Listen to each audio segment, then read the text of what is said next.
Whether you have 20,000, 50,000, 200,000 in your line of credit, that's not enough to retire on. That's not enough. The average cost of medical bills in the US, I think after the age of 65 or 70, is like $250,000 per person. So if you don't have at least that set aside, you're going to be struggling. Like life gets expensive. So you need that 100 grand, to live a good lifestyle. You definitely want, I don't know about you, but it depends. You're going to need at least 50 to 150 grand per year to live on as you retire. So what I would do in your situation is pull that equity or at least go get that home equity line of credit at that low interest rate and put together a plan to aggressively go after tax liens and deeds in the next 12 months and try to buy a property per month. That is very realistic. And you can turn this stuff very, very quickly. The biggest challenge that you'll face is just having the courage to take action in this business. And that's what this channel is here and dedicated to do, is to help you solve the problem, the Rubik's Cube, which I'm terrible at, by the way. I got it as a stocking stuffer from my mom, and I keep it around. You need to be aggressive in this business. And so, you're going to be in there's an important decision that you have right now.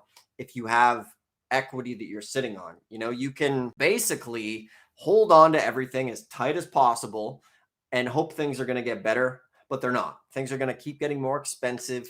And there's definitely going to be a recession that's going to be coming. Everything is getting harder and harder.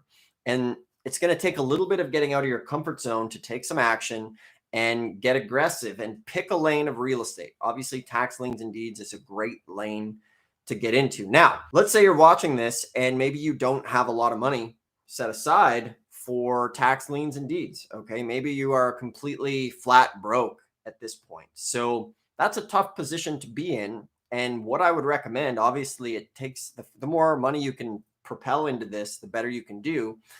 In that situation, you can buy this stuff on credit. Like we got tons of people who will go and get a credit card for 10 or 20 grand and use the bank's money in that regard to buy property, flip it, pay the interest, and keep going. Now, the other thing you can do is, I'm sure somebody, maybe it's a family member who has equity in their home, and go explain tax lien and deed investing with them.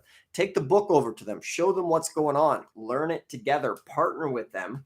You put in the elbow grease and they put up the capital, and then you split the profits 50-50, okay?